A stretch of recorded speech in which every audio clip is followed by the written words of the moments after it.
Hello everyone, welcome back to my channel. ఎలా ఉన్నారు అందరూ? నేనైతే బాగున్నాను. మీరందరూ కూడా చాలా హ్యాపీగా, హెల్తీగా, సేఫ్గా ఉన్నారు అని అనుకుంటున్నాను.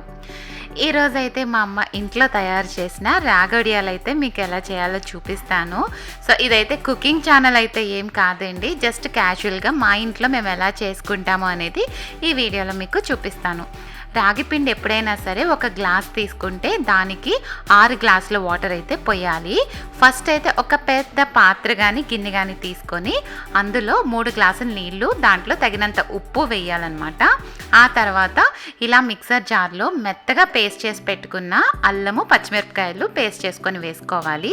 అండ్ కొద్దిగా నూపప్పు, కొద్దిగా జీలకర్ర, ఇవన్నీ కూడా మన టేస్ట్కి తగ్గట్టుగా మనం యాడ్ చేసుకోవాలన్నమాట. కారం ఎక్కువ కావాలి అని అనుకుంటే అల్లం, పచ్చిమిరపకాయలు పెంచుకోవచ్చు. అండ్ కమ్మదనం ఎక్కువ కావాలి అంటే నూపప్పు ఎక్కువ యాడ్ చేసుకోవచ్చు. సో అలా చేసుకోవాలి. అండ్ ఇప్పుడు మిక్సర్ జార్లో చూస్తున్నది ఏంటంటే సగ్గుబియ్యం ఉంటాయి కదా, సో అవి మెత్తగా ఫైన్గా పౌడర్లా చేసుకొని ఒక గ్లాస్లో ఒక పావు వంతు వచ్చేంత వరకు తీసుకోవాలి. అండ్ అందులో రిమైనింగ్ పార్ట్ అంతా కూడా ఇలా రాగి పిండితో ఫిల్ చేసుకోవాలి. ఎత్తుగా గోపురంలో వచ్చేలా కాకుండా జస్ట్ డబ్బాలో సరిపడా మాత్రం మనం తీసుకోవాలన్నమాట. ఇప్పుడు ఈ పిండి అంతా కూడా ఇంకొక పెద్ద బౌల్లోకి షిఫ్ట్ చేసి అందులో మనం కొలత ప్రకారం చెప్పాను కదండి, 6 గ్లాసెస్ కావాలి. అందులో ఆల్రెడీ 3 గ్లాసులు నీళ్లు పెట్టుకున్నాం కదా.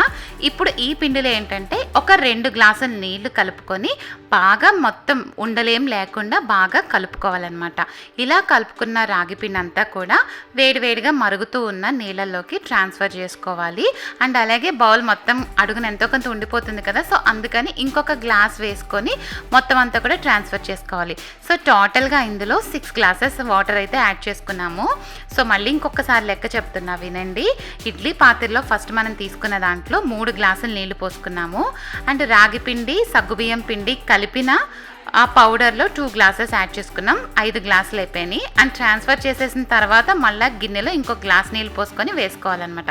ఇలా మొత్తం మనం 6 గ్లాసుల నీళ్ళు అయితే యాడ్ చేసుకోవాలి. అండ్ మొత్తం అంతా తయారయ్యేంత వరకు మనం బాగా కలుపుకుంటూనే ఉండాలి, లేదంటే ఉండలు కట్టేస్తుంది లేదా అడుగంటిపోతుంది అనమాట.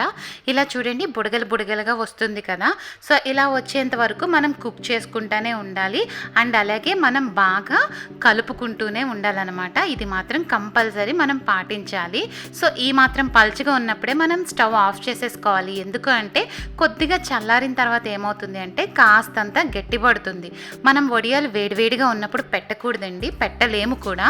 సో అందుకని కొంచెం చల్లారేంత వరకు వెయిట్ చేసి ఆ తర్వాత వడియాలు పెట్టుకోవాలి.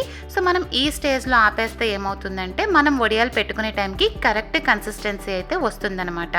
అండ్ మేమేం చేస్తున్నామంటే ఒక గిన్నె సరిపోదు అని చెప్పి సేమ్ ఇదే క్వాంటిటీలో ఇదే కొలతలతో మేము తీసుకొని ఇంకొక గిన్నెలో అయితే మేము మళ్ళీ ఇదే రాగిపిండి వడియాల్ని మేమైతే కలుపుకొని తయారు చేసుకొని పెట్టుకున్నాం అనమాట. సో ఒకేసారి ఏంటంటే ఎక్కువ వడియాలు పెట్టేసుకోవచ్చు అనమాట. 2 రోజులు 3 రోజులు పని లేకుండా మనం పెట్టగలిగినన్ని వడియాలు ఒకేసారి పిండి తయారు చేసేసుకొని పెట్టేసుకోవచ్చు అనమాట. సో పొద్దున్నే మేము ఎర్లీ మార్నింగే స్టార్ట్ చేసేసామండి వడియాలు పెట్టడానికి, ఎందుకంటే ఎండ వచ్చేస్తే మనం పెట్టలేము. అండ్ వడియాలు పెట్టడానికి కూడా చూడండి, ఈ మాత్రం మందంగా ఉన్న ఒక ప్లాస్టిక్ కవర్ అయితే యూజ్ చేయొచ్చు. అండ్ కొంతమంది అయితే కొంచెం కాటన్ బట్ట లాంటివి లేదంటే చీరలు లాంటి వాటి మీద కూడా పెట్టుకుంటారు. సో అది మీ చాయిస్ అండి. మేమైతే కవర్ మీదే పెడతాము, ఎందుకంటే చాలా కరెక్ట్గా వడియాలు ఎండిపోయి మనకి బాగా ఈజీగా వచ్చేస్తాయి అనమాట. సో ఇందాక చెప్పాను చూసారా, చల్లారిన తర్వాత కాస్త చిక్కబడుతుంది అని. సో ఇప్పుడు చూడండి, ఇందాక మనం స్టవ్ ఆపిన దానికి ఇప్పటికీ కొంచెం తేడా అయితే ఉంది కదా. సో ఈ వడియాలు పెట్టడానికి ఏంటంటే ఈజీగా ఉండడానికి ఇలా ఈ మాత్రం సైజు ఉన్న ఒక గరిటె తీసుకొని నెమ్మదిగా కొంచెం కొంచెం పిండి అలా వేసుకుంటూ మనకు కావాల్సినంత సైజులో మనమైతే పెట్టుకోవాలి. మరీ పల్చగా తక్కువ పిండి అయితే వేసుకోవద్దండి, ఎక్కువే వేసుకోవాలి. ఎందుకంటే దీంట్లో అంతా వాటర్ కంటెంట్ ఉంటుంది కదా. సో ఎండకి ఏంటంటే వాటర్ అంతా ఎవాపరేట్ అయిపోయి బాగా పల్చగా అయితే వడియాలు అయిపోతాయి. అదే మనం బాగా పల్చగా చిన్న చిన్న పెట్టుకున్నాం అనుకోండి, ఇంకా తీసే టైంకి అసలు రావన్నమాట, రేకుల్లా వస్తాయి. సో అందుకని ఈ మాత్రం మందంగా అయితే మినిమం పెట్టుకోవాలి. సో అప్పుడు మనకి భలే కరెక్ట్గా వస్తాయి అన్నమాట. సో ఇప్పుడు మనం చాలా రకాలైన వడియాలు ఇలాంటివన్నీ పెట్టుకుంటాం కదా, అందులో ఇలా రాగిపిండి వడియాలు ఎప్పుడు కనుక మీరు పెట్టుకోకపోతే ఒకసారి అయితే ట్రై చేయండి. చాలా టేస్టీగా ఉంటాయి. ఇవి పప్పన్నంలోకి, సాంబార్లోకి బాగుంటాయి. అండ్ అలాగే ఎప్పుడైనా ఈవినింగ్ టైము స్నాక్స్ లాగా కావాలి అంటే మనం బయట పొటాటో చిప్స్ అలాంటివి కొనకుండా ఒకసారి వీటిని కనుక ఫ్రై చేసి కొంచెం కారం చల్లి మనం తిన్న పిల్లలకి ఇచ్చినా కూడా భలే టేస్టీగా అనిపిస్తాయి. అండ్ ఇలా మొత్తం అయితే మాకు ఒక 2 కవర్స్ అయితే వడియాలు వచ్చినాయండి. మొత్తం అన్నీ పెట్టేసుకున్నాము. ఇవి ఎండడానికైతే ఒక 2 డేస్ 3 డేస్ అయితే ఖచ్చితంగా పడుతుందండి. ఎందుకంటే ఆ ఎండ పట్టడానికి అంటే మినిమం ఎండ ఉన్న దాన్ని బట్టి డిపెండ్ అవుతుందన్నమాట. ఒక్కొక్కసారి మోర్ దెన్ 3 డేస్ కూడా అవుతాయి. కానీ కంపల్సరీ మంచి ఎండలో పెట్టుకుంటే 3 రోజుల్లో అయితే ఎండుతాయి అన్నమాట. సో ఇలా కంప్లీట్గా చూడండి, ఒక 2 డేస్ ఎండిన తర్వాత ఇలా పల్చగా తయారైపోతాయి అన్నమాట. అండ్ ఇవైతే ఇంకా కొంచెం పచ్చున్నాయి. బాటమ్ సైడ్ చూసుకుంటే కనుక ఇంకా పిండి పిండిగా ఉన్నాయి. సో ఇవి ఎండడానికి ఇంకొక 1.5 డే అయితే పడుతుంది. అండ్ ఈ వడియాలన్నీ ఎండిపోయిన తర్వాత మనం అసలు ఎయిర్ అనేది గాలి తగలకుండా ఎయిర్ టైట్ కంటైనర్లో పెట్టుకుంటే 1 సంవత్సరం పాటు మనకి చాలా ఈజీగా నిలవైతే ఉంటాయన్నమాట. అండ్ మనకి ఎప్పుడు కావాలంటే అప్పుడు మనం తడి చేతులు పెట్టకుండా వడియాల్ని తీసుకొని మనం ఫ్రై చేసేసుకోవచ్చు.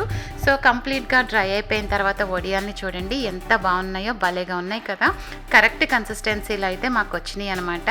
సరిపడా నువ్వుపప్పు, జీలకర్ర కూడా యాడ్ చేసుకున్నాం. భలే టేస్టీగా అనిపించినాయి. అండ్ ఇవి ఇంకా ఫ్రై చేసుకోవడానికి ఏంటంటే మనం ఆయిల్ పెట్టేసుకొని మూకిట్లో ఇలా వేసుకుంటే చూడండి సైజ్ కూడా భలే పెద్దవి అవుతున్నాయి. మనకు అప్పడాల్లాగా బాగున్నాయి కదా. సో చాలా క్రిస్పీగా అయితే వచ్చినాయి. టేస్ట్ అయితే చాలా బాగుంది. ఒకసారి మీరు పెట్టుకోవాలి అని అనుకుంటే నేను చెప్పిన కొలతలతో అయితే ట్రై చేసి చూడండి, పక్కగా నచ్చుతుంది. అండ్ ఈ వీడియో కనుక మీకు నచ్చినట్లయితే తప్పకుండా నా ఛానల్ని సబ్స్క్రైబ్ చేసుకోండి. అండ్ వీడియోని అయితే లైక్ చేయండి. మీరు లైక్ చేస్తేనే నాకైతే ఎక్కువ రీచ్ ఉంటుందన్నమాట. అండ్ షేర్ చేయండి, కామెంట్ చేయండి. Thanks for watching. Bye bye.